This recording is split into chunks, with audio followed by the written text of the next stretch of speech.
team before Ingle, not Prince Nassim. Ingle went to the Olympics in Barcelona in 1992 as the flyweight representative. Ingle with a 2-inch height advantage. They weighed in within a half pound of the limit. Tonight Ingle weighs 137 to Prince's 136 as they enter the ring. 6.5-inch reach advantage for Ingle, but will that help him to stay away from Hamed's power shots? Punch stat numbers, Larry. These are the numbers from their last fights. You can see they're vaguely similar, but of course Hamed is a much bigger puncher. Interestingly, Ingle, although he has a reach advantage, is a very aggressive fighter and doesn't use that reach advantage. And here are the power punches, the significant edge that Hamed has. It's a significant edge because he is unorthodox, throws punches from awkward angles that opponents frequently don't see. And rules of the bout from the avid traveler who has eaten fish and chips 3 times in the last 2 days, Harold Letterman. The Prince Nassim Hamed Paul Ingle fight is scheduled for 12 rounds using the standardized rules of the Association of Boxing Commissions. There is no standing 8 count, no 3 knockdown rule. Only the referee can stop the fight, and you cannot be saved by the bell in any round, including the 12th and final round.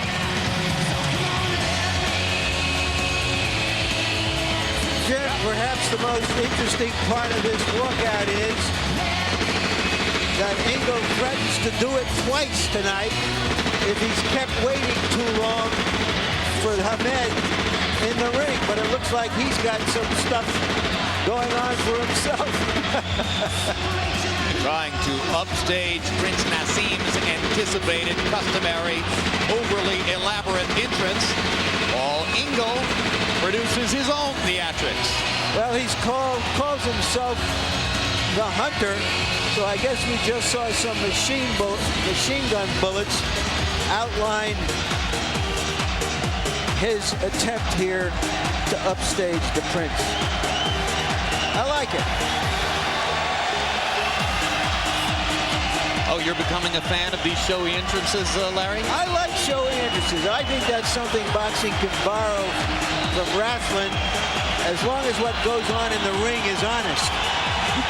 Well, I wonder if Frank Maloney has started his stopwatch yet. Ingle's manager, Frank Maloney, says he'll put a stopwatch on his own fighter's entrance, and then they will, in effect, give the Prince the same amount of time to get into the ring, and if he doesn't get into the ring within the allotted time period established by the stopwatch, then Ingle will, as Larry mentioned, leave the ring, go back to the dressing room, and wait to come back out again after the Prince has already made his entrance. We'll see if they'll follow through with that plan. Frank Maloney, the man who is ostensibly holding the stopwatch, you'll recognize as also the manager of World Heavyweight Champion Lennox Lewis. Lewis isn't here tonight, incidentally. He spent the weekend in New York for the United States Boxing Writers Association dinner.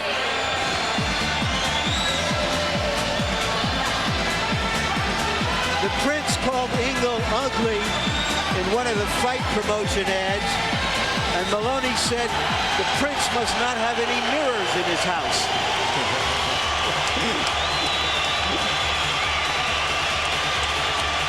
Well, there it is. Ingle makes his entrance in a fatigue outfit befitting his paramilitary approach to training.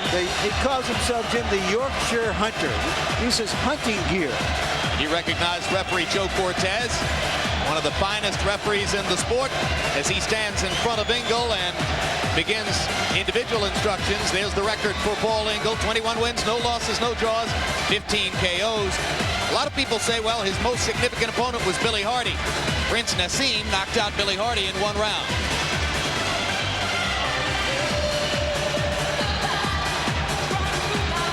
And we can see Maloney saying they took 6 minutes to come into the ring. He's got a stopwatch in his hand. And there's Maloney holding the stopwatch, so you presume that Maloney has now established, for purposes of this camp, And he has a point. He says, what the time limit is. I've warmed up my fighter in the dressing room. We're coming out here. It's just not fair to have him freeze for 10 or 15 minutes. You saw what happened to Kevin Kelly in Madison Square Garden as he stood in the ring and watched and waited for the Prince finally to enter.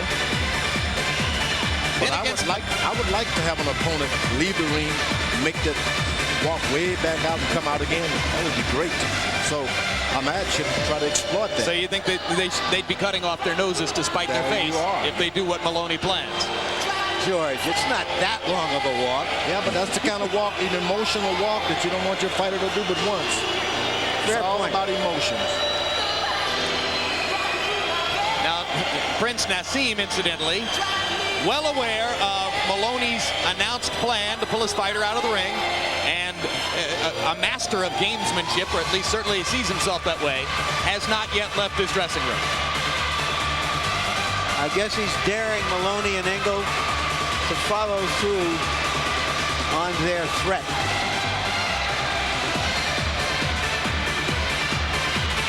Last Halloween in Atlantic City, Nassim cut short his entrance by several planned minutes.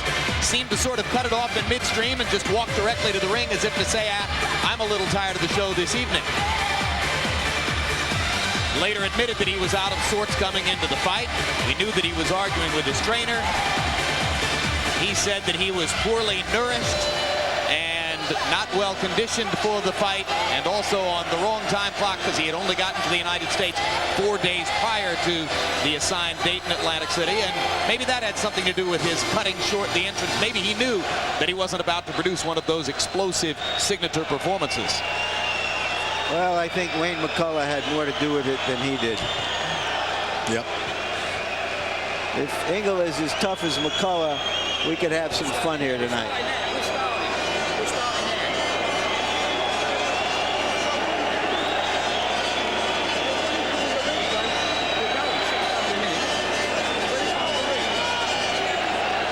So Maloney apparently timing Hamed's entrance starting now. And that would seem to indicate that in a couple minutes, Maloney's going to turn to his fighter and say, let's get out of here. And they're going to leave the ring and go back to the dressing room. You know, in the day, we fought for the world titles back in the 60s and 70s. We'd have to wait for a long time anyway. The champion to come in. Then we'd put the gloves on in the ring. We'd tape the gloves. So there's nothing unusual about waiting in the ring. What about Naz's entrance tonight, Larry? What's in the offing? Well, I've heard it has something to do with automobiles. He's an automobile buff, although in his new image as being more modest ladies and than he gentlemen, used to making be, his he's entrance stripped to the down ring, to just the an Aston Martin here and a Porsche there.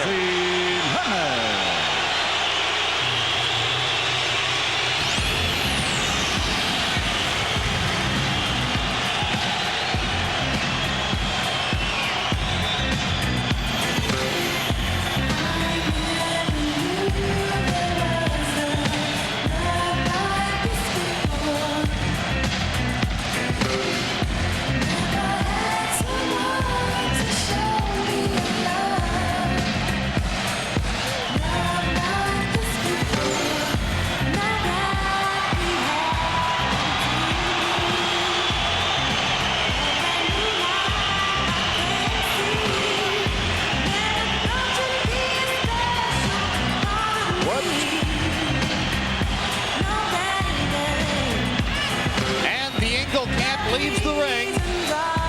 As promised, Paul Ingle, at the behest of manager Frank Maloney, has left the ring and headed back to the dressing room as the Hamed entrance begins with triple princes.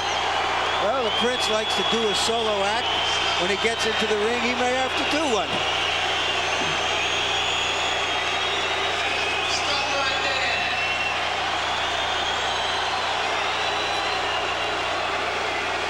The real Prince Century. Come out there, man.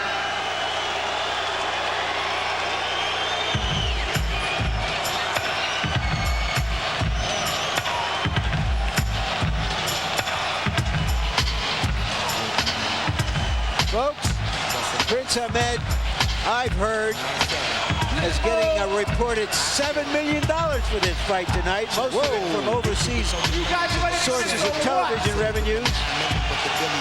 This is why he gets all that money. Whoa. I can't wait to get there. Yeah! Get some screaming!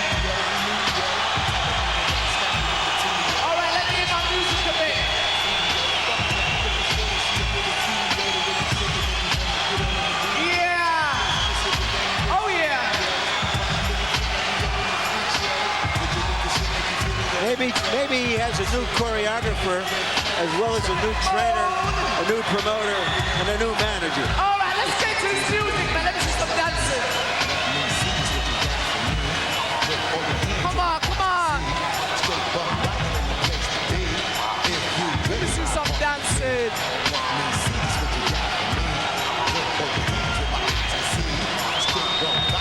All right. Up to the mic. The Prince seems disappointed that he's not getting the response he had hoped to get with this entrance. Well, not a lot of people can see what's going on, to be honest with you. The sight lines aren't such that they can all see it.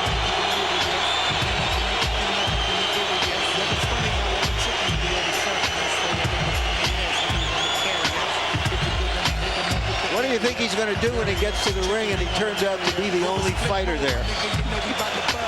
Maybe he'll leave. Go back to the dressing room. Ah, here comes Ingle. So, George, you would say that he just played into the Prince's hands. That's right. That's one thing you want to do. You want to be solid, and everything you do is strictly basics. You move out of that, you're moving into his territory, and he's the king of it.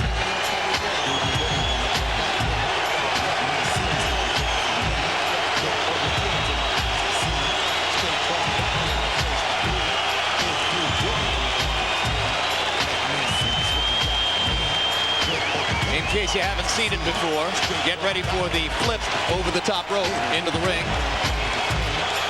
The coup de grace, as it were, of this entrance.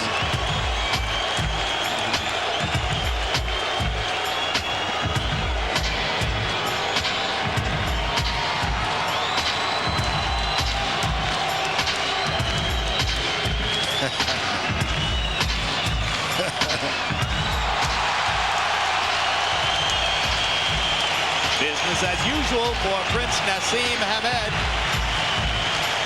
We mentioned the new trainer, Oscar Suarez, originally from Puerto Rico. Last 28 years in Patterson, New Jersey. Here comes Paul Ingle back into the ring. Prince Naseem with a record of 31-0, 28 knockouts, but new promoter, new trainer, maybe a new in-the-ring style. Emmanuel Stewart has also been hired on for the night to advise Suarez and Hamed. Ostensibly, he'll only talk to the trainer, but we got to wait and see. Emmanuel's not shy if something goes wrong.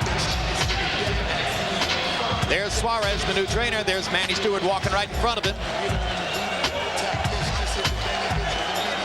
And Michael Buffer waiting for his cue to provide the official introductions.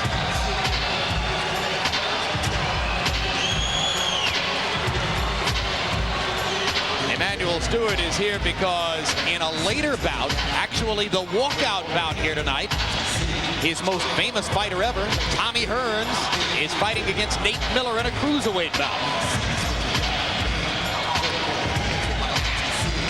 Since he was going to be on the scene anyway, it was apparently the Prince's idea to have him involved in what has suddenly become a pretty strong corner beyond the relatively unknown trainer, Stewart, and brand new cut man, Al Gavin, one of the very best at his trade.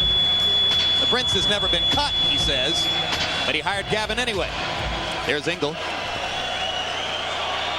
And here comes Michael Buffer. My lords, ladies and gentlemen, welcome to the Manchester Evening News Arena here in Manchester, England, where tonight Barry Hearn and Charles Muniz of Matchroom, in association with Prince Promotions, assalamu alaikum to boxing fans around the world, along with your undisputed, undefeated king of beer, Budweiser, the genuine article, are proud to present 12 rounds of boxing for the WBO Featherweight Championship of the World.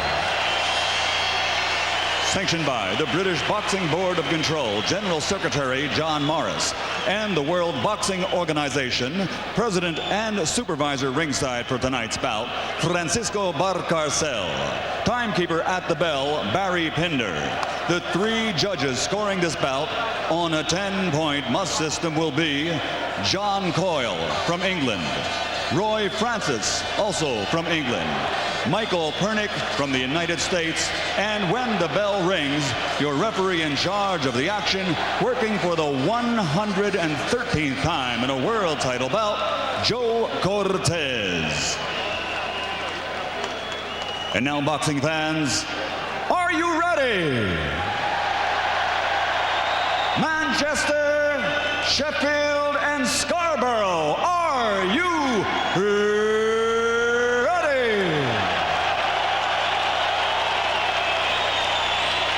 For the thousands in attendance and the millions watching around the world, ladies and gentlemen, let's get ready to rumble!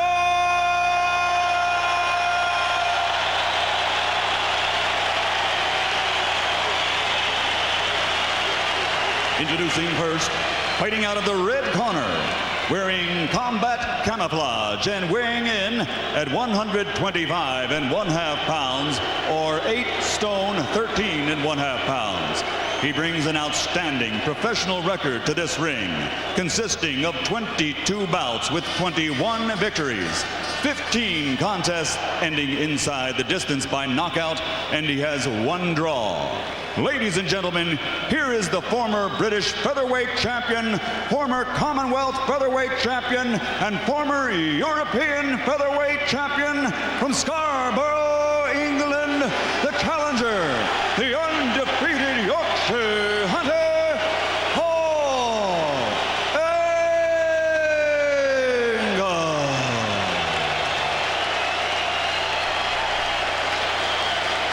And his opponent across the ring, fighting out of the blue corner, wearing a leopard trimmed with Adidas, weighing 126 pounds or 9 stone even.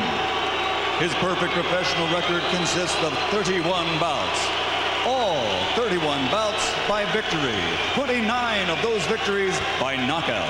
And he has captured 2 world titles.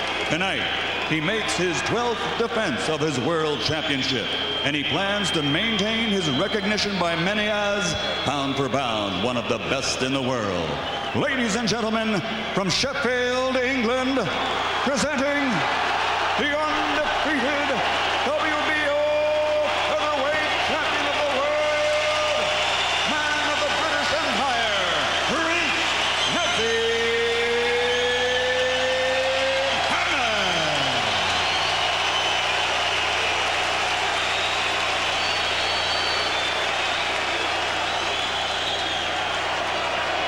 All right, gentlemen, we went over the rules in our dressing room. I expect a good, clean fight. Obey my commands at all time. Give me good sportsmanlike conduct. Understood? Any questions on this side here? Any questions here? All right, touch him up. When this is over, Jim, are we going to be singing Paul Garfunkel's "Are You Going to Scarborough Fair" for Ingle? Or from the musical Hair for the champion, Manchester, England, across the Atlantic Sea? I'm a genius. That would be Art Garfunkel and Paul Simon. Simon and Garfunkel. And round 1 begins. You caught a brief ringside glimpse of Nassim's father, Sal Hamed. And to go back to the early discussion with George Foreman about a change in style, the trainer says that he wants Hamed to be better balanced, in a tighter envelope, boxing more conventionally out of a southpaw stance, George. And I hate the thought of that. It would be like I said earlier, sending Einstein to Harvard to get an English degree just so he could do his math. This guy's got the whole package. You should let him alone. You can see why Ingle is regarded as a pretty good defensive fighter. His head movement, his hands held high. Conventional wisdom is that fighters revert to form. Form for Prince Nassim is to launch wild shots from odd angles while avoiding his opponent's punches in the least conventional ways, ducking his head backward or from side to side. His edge, enormous punching power with either hand. Now, I like what he's just done. He did something stupid, and that's what he does best. You want to call the other guy out to do the other things that he can't do. He's had a career of beating basic boxers. Why change and make him a basic boxer? After failing to come through on a prediction of a third-round KO against McCullough last October, Prince Nassim stayed away from any specific round prediction for a knockout in this fight. But as his confidence grew in the last couple days, he did say, "Don't blink." The Prince looking for an opening in that shell defense from Ingle. Hey, Harold Letterman, they're wearing different colored gloves. Is there a story there? Yeah, Jim, at the rules meeting, the champion picks first. He picked a brand new pair of red gloves. They didn't have another pair of brand new red gloves left. So Paul Ingle got stuck with the yellow. Don't blink. Ingle goes down on the left hand. Hadn't been knocked down in 5 years. Only the second time in his career he's been knocked down. I guess the punching power remains intact. The power is there. Now you look, Joe Cortez, when you see him in the ring, that means the champion is not worried about losing his crown. But this man has integrity. He should be crowned the referee, the best referee as far as integrity is counted. Hard right hand by Hamed. Drives Ingle into the ropes. Prince Nassim has landed some power wallops in the first round. 2 left hands and a right. And now Ingle lands a right hand coming back.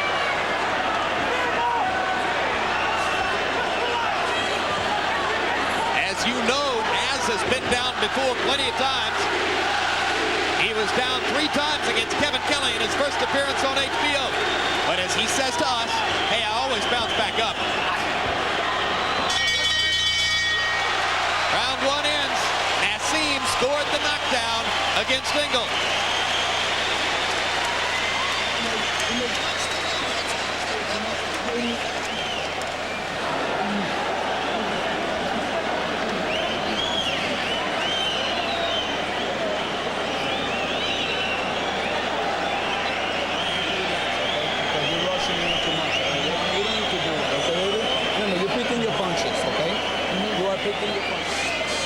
Nassim trying to fight from a conventional stance, left to the body, left to the head. Beautiful 2-punch combination. Naz promised us more body shots than we've seen in the past, and the left to the body there perfectly set up the power shot. In round 1, Prince Nassim landing 18 of 52 punches by CompuBox numbers, 17 of the power shots. Ingle, 5 of only 38. And Ingle had promised us that he would throw 140 punches around. No problem, he said. 38 punches in the first round, only 102 short of his predicted number.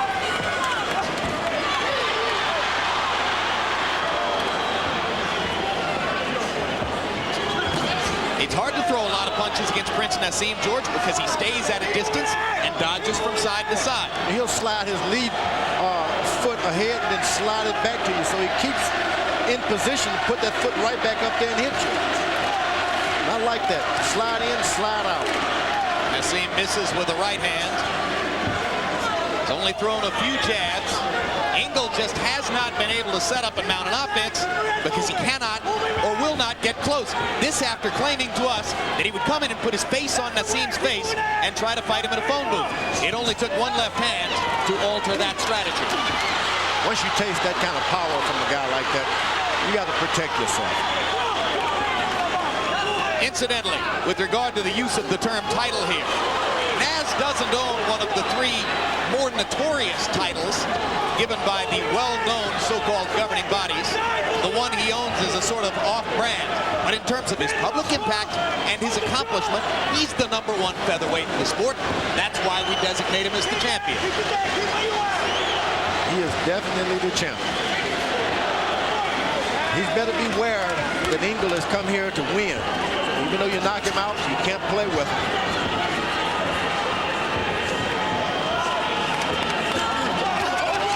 Ingle comes in close. Naz lands an uppercut. And you see the fluidity with which Prince Nassim is able to throw his combinations with power shots when you get in close. You have to be careful. Ingle is using elbows a little here. Oh, he said he'll use everything. Elbows, forehead. He said you can't mess around in there. You got to do anything you can to hurt the guy. I don't like the idea of a guy gloves on it and ungloved elbows.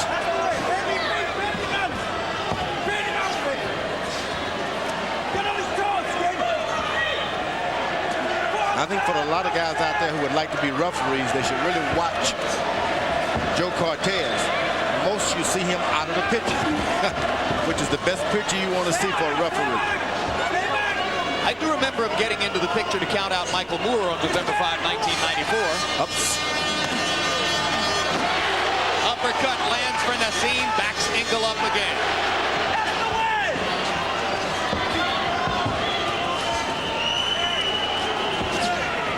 Ingle is starting to use his footwork left and right, and that's what I would do. Anything that Nassim does tonight, remember, he's half-heartedly doing it. He's messed up in training camp.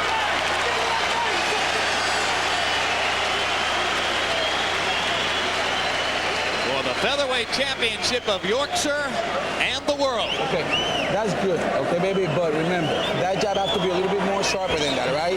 You're being a little lazy with it, right? Now, remember, you don't have to fall into his fight, okay? You keep doing your fight, okay? Now, like I say, 2 hands to the body, okay, babe? Now, we have to keep it down, remember? We have to keep it down, right? So we have to be looking a little bit more sharper than that, all right? And pick them nice, okay? Okay, pick them nice. And remember, we don't have 1 hand, all right? We got 3 hands, okay, baby? Okay? And we're going to turn them just a little bit. We don't need to reach with them. Just turn them a little bit, all right, baby? And boom, okay? Then we go with the motion, okay, baby? So we're going to go to the back now, right? What a contrast to last October 31 when Brendan Ingle barely tried to speak to Hamed, and Hamed made clear that he wouldn't listen to him if he did. Tonight, listening very intently to the new voice in his corner, Oscar Suarez. But George, you spent 17 years listening to one voice in the corner. How strange is it for the Prince now to be listening to an entirely new guy? It's shock. It's going to take more than just sitting in the corner. It just does not sink in because the guy gets to be part of you, that voice. This guy has not become a part of him yet. As you see, he hasn't thrown one body shot as he was told. Now you see one. But it was back to the head, like I believe I know what I'm doing. He spent his whole life polishing a style which is completely and entirely his own. There isn't another fighter in the sport who attacks in exactly the same way as Prince Nassim Hamed. Suarez wants more conventionality. The Prince just wants to smile and knock people for a loop with power shots. Like that. Ingle is really smart when he's not doing anything. He's moving his head. You got to keep your hands up at all time and tuck your chin with a puncher like this. Ingle keeping his right glove pinned to his cheek, the guard against the left hand. And that time, Hamed punches right through the guard and lands a right. Ingle just hasn't been able to mount any kind of attack. Well, what makes Hamed special is not just his power, but a combination of the power, the quickness, the eyesight that sees everything coming. That's right. The movement. The eyesight. I like that. The reflexes, Yeah, he the watches elusiveness. The fact that the other fighter stands in front of him, having been trained to fight conventionally, and wonders what in the world this guy thinks he's doing, and can't believe how effective it is. Breaks a few rules here and there, but let me tell you, he makes up for it with the power. It's a little like standing on the practice tee in golf and watching somebody with a horrendous swing and saying, oh, I'm going to tear this guy up on the course. And then after 5 holes, you're 4 shots down and you're thinking, what happened? Ingle is starting to go to the body just a little now. Starting to get through, and Hamed comes back with a 3-punch combination. He's wanting to go to the body with a combination, but Hamed has got to understand that your fighter must be coming to you to be able to land that shot. You can't go to him and throw combinations to the body. Hamed ducking, smiling, firing the left hand, just missing. Ingle misses wildly with the left, and Hamed effectively counters him inside. Prince Nassim delighting his fans in the crowd through the first 3 rounds with some vintage Nassim moves.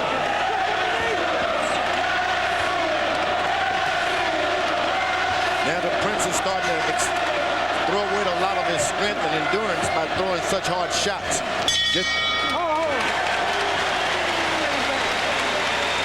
Well, he's extremely knockout conscious, and tonight, maybe more so than ever. How you feeling? How you feeling? Great. Good, good. Take a deeper, baby. Take a deeper. Take a deeper. Excellent. Excellent. Now, we rushed there a little bit, all right? right? Which you didn't need to. Okay, baby? You didn't need to do that, all right? Remember, you keep to the plan, okay, baby? Now, every time you throw that hook there, baby, I want to see it to the body, okay? Because he's there for you. Automatically, he's right there for you. Okay, baby? So we have to do it. Okay? There you go. Now, again, baby, we still...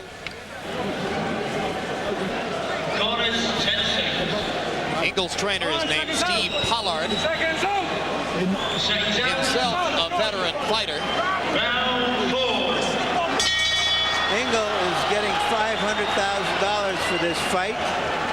By far the biggest purse of his career. He's also bet $10,000 on himself. 10,000 pounds. 10,000 pounds, which is about $16,000. That bet doesn't look too good right now. Odds of 11-2. If he wins the bet, he wins 55,000 pounds to go on top of his purse. Harold, how do you have it through 3? Jim, 3-0, 30-26. Prince Nassim Hamed. Give him an extra point for the knockdown in round 1. Certainly he's winning this fight. A clean punch for the left-hand stance. He's murdering. Good defense, good effective aggressiveness by the Prince as well. I think the big mistake, the corner talking too much. You want to tell this guy, fight your fight. Don't forget to get into that body and let him alone. They did ask for body shots again, and if Emmanuel Stewart is playing an active role in that corner, he's doing it during the rounds, talking to Suarez. Actually, he's seated on the opposite side of the corner from Suarez, so for the moment, there can be no conversation between Emmanuel and Oscar Suarez, though he's talking to Suarez's brother now, who's a chief second. But Emmanuel Stewart so far not talking to the Prince. Left hand lands for Nassim, and another. He was caught by a straight right hand himself. Yeah, first time he took a good punch to the head. And there he goes to the body. But it's not necessary that he integrate all of that body punching into his style. Let it come in the flow. You want him to headhunt the Yorkshire Hunter? Yeah, go after him, and then if you're able to get a body shot, just remind him of it. But don't have him going out doing things he's not accustomed. There's a trickle of blood from the right nostril of the Prince.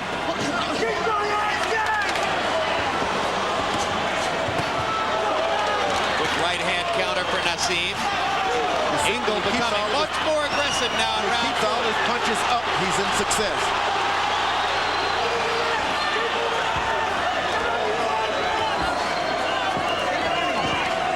I hear exactly what you're saying, George. You think that Nassim's a lot better off if he just follows his instincts in there, because you can almost see him trying to think his way through what his new trainer wants him to do.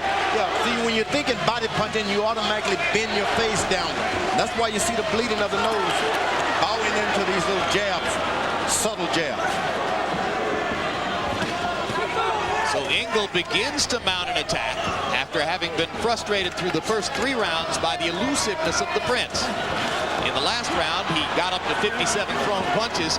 This will be the first round in which he's landed a double-figure number of punches.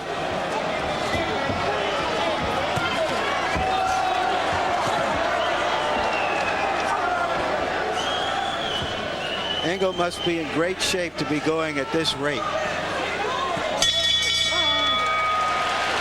April and May boxing on HBO. Next Saturday night, Boxing After Dark presents one of its all-time best lineups as lightweight champion Shane Mosley takes on John Brown. What a fight. Plus a battle between 2 well-known lightweight warriors, Ivan Robinson and Angel Manfredi.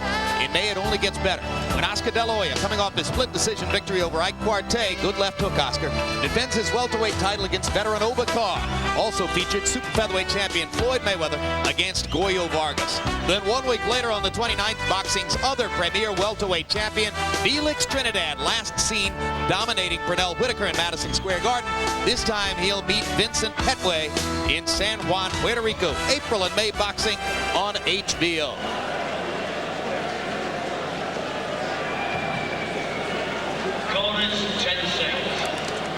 And now for the first time, we can see Emmanuel Stewart beginning to talk to Prince Nassim Hamed between rounds.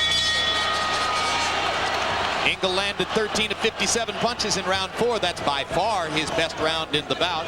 Prince Nassim 18 of 65 by CompuBox numbers. Most of them power shots as usual. Ingle is just doing something I like.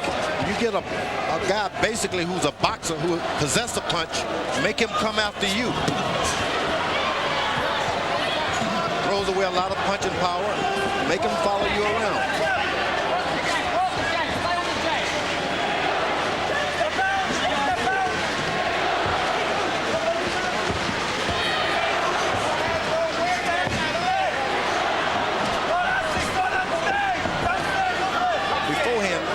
Get a rhythm to it. He'd hit you with 2 to the right, then he'd throw a power shot. All of that rhythm factor that he has is gone. He lands 2 lefts, including 1 to the body. Ingle comes back with a couple of left hands as Nassim stalked and looked for a chance to throw a right. Prince Nassim changing his lead foot from time to time. Now goes into a conventional stance. On paper, he's a southpaw. In reality, he's whatever he feels like at any given moment. Yeah, but he's the rhythm that he possessed. He would always do 1, 2, 3 something. Now he's just waiting for 1 shot here and there.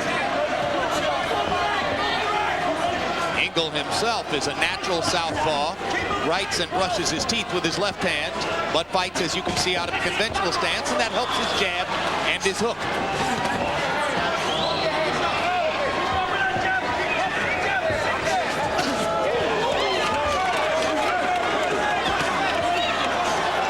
Right uppercut was blocked by Ingle's glove, but he lands the left as Ingle continues to stalk and look for bigger opportunities. Naz missing with the uppercuts, but if he lands one, he's going to score. Ingle reaching to fire right to the body. Seems to feel as though he's weathered the early power storm. Remember, Prince Nassim knocked Ingle down with a left hand in round 1. A double left, really. 1 to the body and 1 to the face. Slight welt under the right eye of the Prince. A lot of that has to do with him reaching in for those body shots. Everything else he does is sort of reflex, but when he goes to the body, it's a reach forward. Crowd kind of sitting back in its seats now as the action slows in round 5. Naz going back to his elusiveness to stay away from Ingle, who landed enough in the 4th and 5th to get Naz's attention. Now Naz is doing this thing. Put your hands down, relax. That was boring. Earlier tonight, we had some excitement. Junior Jones fighting on the undercard against a little-known Coventry Englishman named Richard Evatt. In the first round, Evatt, with the tiger-striped hair, put Junior down. And in round 4, already behind on the scorecards, Jones was penalized a point for holding by English referee Paul Thomas. In round 8, they stood toe-to-toe and went at each other, and Evatt landed a right hand that again put Junior Jones seemingly in trouble. But in round 11, trailing on 2 scorecards and with his career hanging in the balance, the former 2-time world champion Junior Jones landed a clean left-hand shot that put Richard Evatt down and out. And he won the fight, although as you see, going into the 11th, Jones trailed on 2 of the 3 scorecards and seemed, in our eyes, headed toward defeat. Yeah, he looked like a shot fighter for 10 rounds, but found some ammunition, reloaded and unloaded. And landed a shot in the dark to salvage, for the moment, his career. Round 6, Prince Nassim with a whitewash so far on Harold Letterman's card. He's won every one of the 5 rounds as we come toward the midway point of the bout. When you've boasted of your greatness, when you've told everybody you're the second coming of Muhammad Ali, you create a very high standard, and that's how he's going to be judged.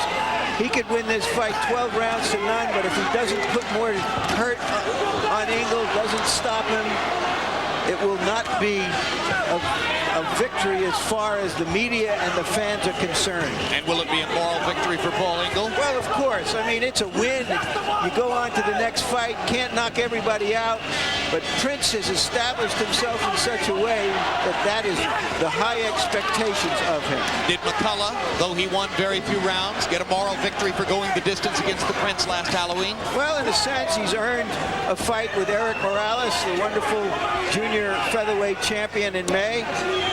So that showing helped him. You got to remember, Muhammad Ali got a lot of decisions. What he do was to shuffle in between around to make him keep himself popular. The knockouts don't count for a lot. It's almost a fluke that happens beyond your expectation. Yeah, when he had 18 in a row, George. I've had 30 of them in a row. Doesn't mean a thing. Winning, that big W, that's what we come to see. No, I agree with you, but we're talking about a fighter whose popularity is what counts. It's what puts people into the seats to want to watch him. George, you had 30 knockouts in a row, and Nassim is landing a lot of shots in this round, incidentally.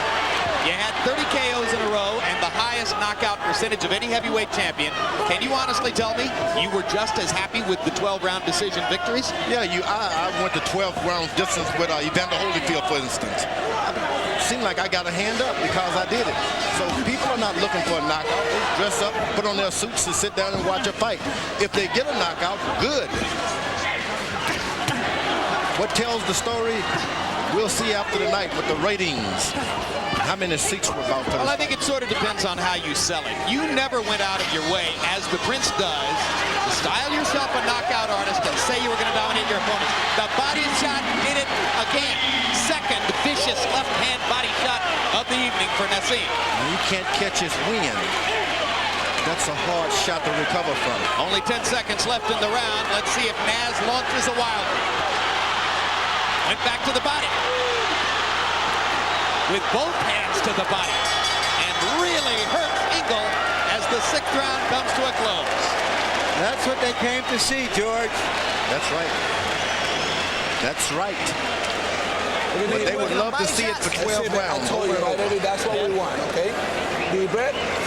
Come on, give me deep breath. Give me deep breath. Come on. Give me deep breath. Give me deep breath. That's it.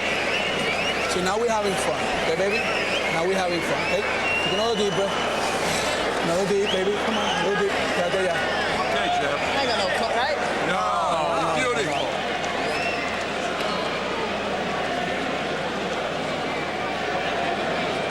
Left to the body, something we didn't see the Prince do much of in the past. There's no opening up top because of the defense of Ingle. That body punch put a hurting look on Ingle's face. And it was done right in the flow of things. He didn't aim for it. He just let it happen. That facial expression from Ingle tells you everything you need to know about the natural punching power of Prince Nassim. Some fighters just have heavy hands, and he is a case in point. What we wonder now is whether he'll bring his right hand down and leave his jaw open. Harold, how do you have it through 6? Jim, 60-52, 6 rounds to nothing, Prince Nassim Hamed. Jim, let me tell you something. The knockdown, he knocked him down with a left hook. That means he was fighting out of a right-handed stance. He's switching righty to lefty very often, and he's very effective at it. He's now back in the southpaw stance, so left hands here are crosses. Either way, they're effective. And while he does generate power with the right hand, the more we watch him, the more it seems that the left is his thunder and lightning. Ingle landed a nice right hand while we were chatting, talking heads here.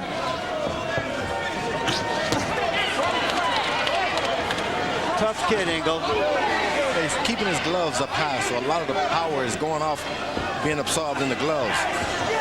Well, and you might have heard Naz bragging to the new trainer about his body shots as he went back after round 6.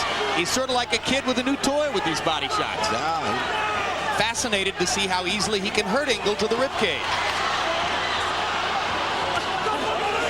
There's the old Naz. Wild, off balance, and effective.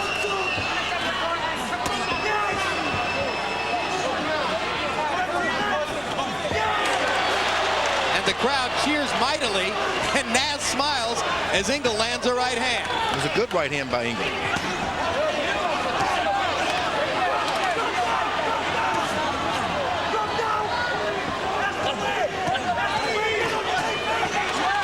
All those body shots. When he doubles up with the left hand and comes back to the body, he is doing some damage to Paul Ingle. Ingle lands a left and another left. So Ingle making a nice little comeback in this round after having been knocked down in round 6. Bloody Naz's nose once again.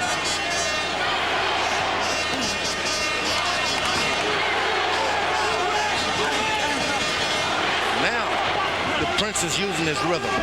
Goes one side with power, same side with power, and then come back with another shot. With another hand. And Ingle starting to tire as he landed a shot well below Naz's waist on his hip. But he doesn't tire much, does he? Keeps those feet going. High intensity, rapid pace. Just can't throw as many punches as he expected to throw against Prince Nassim. When you throw that many body punches that the Prince has thrown, you bound to land on those elbows a few times. By the time this fight is over, he's going to have some sore hands. He says that he broke his left hand as early as the third round against Wayne McCullough, though we know of no procedure or splint that he wore after the fight.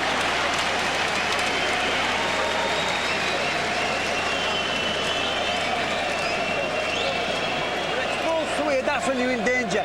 You're getting underneath Welch, you got to close it up and then start ramming in. Start ramming in, don't be gentle, be rough. Don't be fucking gentle, this is a looking man's game. Get in there and whack the elbows, shoulders, the lot. Take his balance and step on him. Take his balance and step on him. His mouth is open like a train, he's only trying him. Watch him. He's getting frustrated to fuck it. I'm telling you, you're frustrating him because he can't hit you. He's trying to put the bombs on. Now he's trying to just flick off and he's trying to measure you up. Just keep that head moving, keep fading him off and drawing him. Start telling him. Right to the middle, he's going to go down. Okay. It's a big gap he's giving you, but you're not operating inside. You're doing everything but outside. You're so fucking strong that you're twisting him around, but you're not getting clean. You heard from Ingle's corner. They're very excited. That was probably Ingle's first round. And you heard Emmanuel Lewis in the Prince's corner saying you got to stand there closer and you got him, which is just what he did. Yeah, if you're a ringside judge and you were looking hard for a round to give to Ingle, round 7 would probably have been your choice. Punch stat numbers, Hamed landed 26 of 64, Ingle 16 of 61. So at least he was in the round.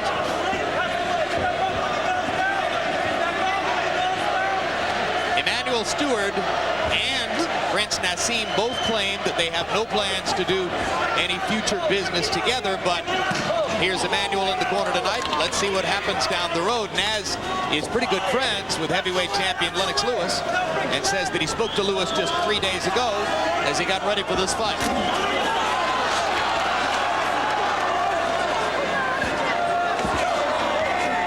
Ingle caught the Prince napping a little bit. That's what happens when your corner tells you to get in there and go throw straight punches, get a little closer. You start thinking about all of this foolishness and you find yourself waiting for something. You can hit yourself. Let it happen in the flow of things. Prince Nassim produced 2 8th-round knockouts in his career. He knocked out both Steve Robinson and Tom Boom Boom Johnson in round 8. He had an 11th-round knockout of Manuel Medina back in 1996. Those the only 3 knockouts which have come this late in a bout. And now Joe Cortez stops the action to allow Ingle to recover from low blows. Okay. I think it was the mouthpiece. Oh, that's it, the mouthpiece. Okay, excuse me. Prince's mouthpiece replaced. You see, when a corner man tells you to do something, sometimes you got to stop what you're doing and wait and look for it. You got to be careful how you say it. It's not what you say, but how you say it.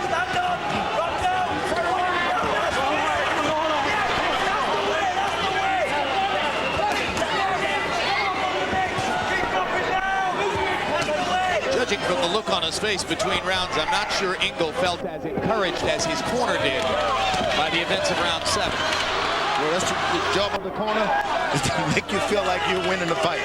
You can lose every round, but the corner said, boy, you're doing great. Something can happen. Did Dick Sandler used to do that for you? No, I didn't go many rounds. Ingle's the kind of kid who would start a fight in an empty room. He really wants to try to do it, but it's very hard to do what you'd like to do against a fighter of Nassim's style, power, and quickness. Yeah, he really wants to fight.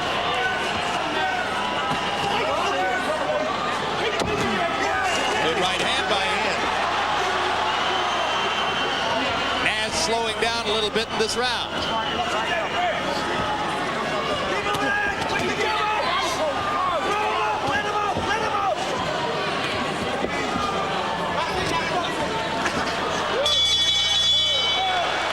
Diaz landing a left hand just as the bell sounds. Premiering Tuesday, April 20, we'll bring you the most recent edition of Real Sports with Brian Gumbel. Some of the stories to be featured.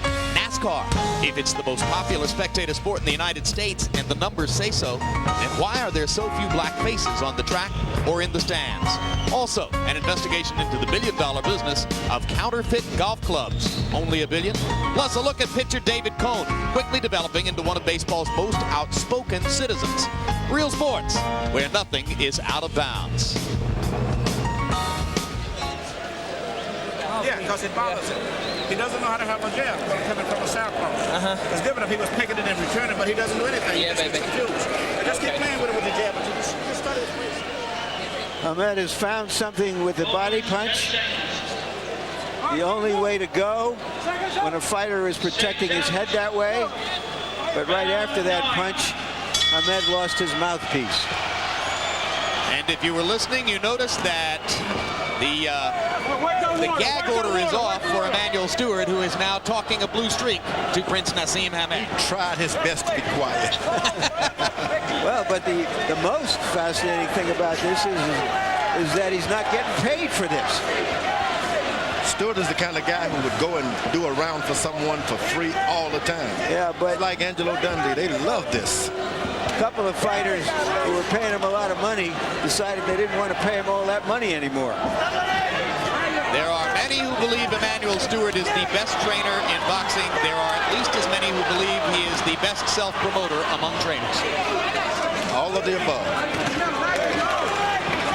Ingle busier and busier now as we get into the later rounds. Nassim hot-shotting, but slowing his own pace.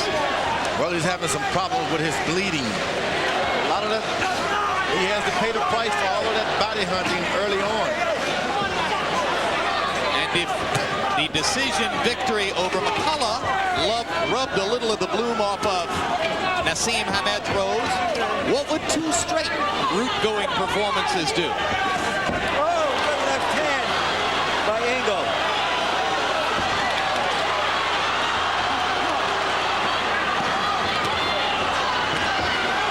Ingle still wobbling a little bit from the left hand. Body shot from Hamed.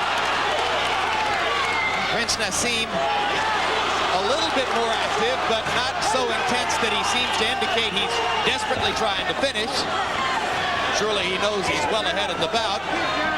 He is sold on body punching this time. Isn't he, though? Yes. And Cortez is doing a great job of forcing this fight and staying out of the way. Cortez is a terrific referee. I totally agree with you about that. He handled the Nassim McCullough fight in Atlantic City as well. Folks, a fight's breaking out here. Nassim's face starting to look like a bloody fighter. mess. Like a fighter, yeah. Now, for the first time, we see footwork by Nassim. There's nothing wrong with moving out of the way. Let's remember that at the start of this round, that Emmanuel Stewart told him to stand in there and go. All of a sudden, the Prince has decided, wait, let me get out of here. Because look what happened when I stood in there. He's got a bloody nose and a bloody mouth. Right. You start passing blood out of your mouth and nose like that, you have a problem breathing. And that's what is happening now. And he's not used to it. He's never been caught. So he's not particularly accustomed to tasting or seeing his own blood. It's a new experience for him, and Ingle celebrates the appearance of the blood. And Hamed shook his head, saying to him, good round. Everything is okay, okay? Don't worry about it. Now, this is when the chatter should stop in the corner. I'm a rubber. They didn't say we lost that round. We lost it good, okay? Okay. You got to go through the middle. You got a wide open gap. Shoot that hard left hand through the middle, man. The outside punch is all out here. He's catching it. Yeah. And he's coming back because you see you're tired when you finish up. You hung out. You're laying up. Work through the middle. You got to go, man. Get set up to right. Look him. Right between the... Seriously, it's fucking, it's drawing down now. It's going to, listen, it's going to be dangerous for the first 30 seconds now. Each round, each 30 seconds, stand off, draw him off, till he starts drawing down a bit, then start putting it on. When you put it on now, you've got to turn it on like you've never done it. Keep that pressure there, Paul, you're doing it. Keep that fucking pressure there, Paul. Get out. trainer telling Ingle, give it a little bit of time. Don't come right out. As the round goes on, put more pressure on. Harold, how do you have it scored through 9? 88-81, 7 rounds to 2. Prince Nassim Hamed, he's got a 7-point lead, Jim. Paul Ingle's got to do something dramatic in the last 3 rounds. Watch the Prince's right jab. Joe Cortez can't